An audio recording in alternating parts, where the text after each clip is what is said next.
If you have a heavy clay-based soil like one of these, like one of the red soils or one of the black soils, one of the pieces of advice you'll almost certainly be given is to add some gypsum.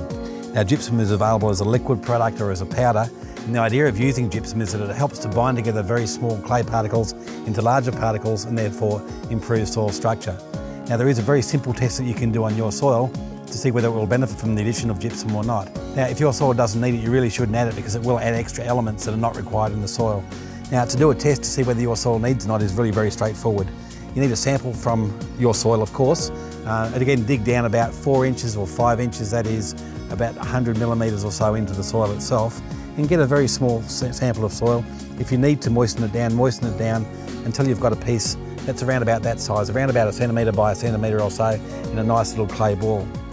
Add some very clean water. You need to use either bottled water or distilled water for this to work. Into a nice clean jar or glass.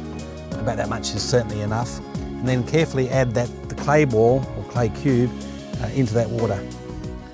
And as you can see, that's sitting in there nicely. You then need to leave that for 24 hours to see what happens to it. Now, here's some which I did exactly 24 hours ago, almost to the hour actually. And as you can see, the two different samples have got two very different results. Now, this soil sample here, as you can see, is really quite clear.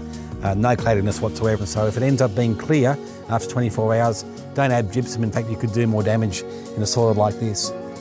This is another soil sample that we did 24 hours ago, and as you can see, it's really quite cloudy, a lot of suspended solids in here, so it's worthwhile in this case to add the gypsum. It will bind together those clay particles that are floating around in here and help to improve your soil structure. So it's a very simple test to do, and I'd strongly recommend that if you're being recommended to use gypsum, you go ahead and do this little test. Take the 24 hours to see whether your soil will benefit from it or not. You'll save yourself some money if it doesn't need it, and you'll also save yourself some pain by adding something which is not required to the soil.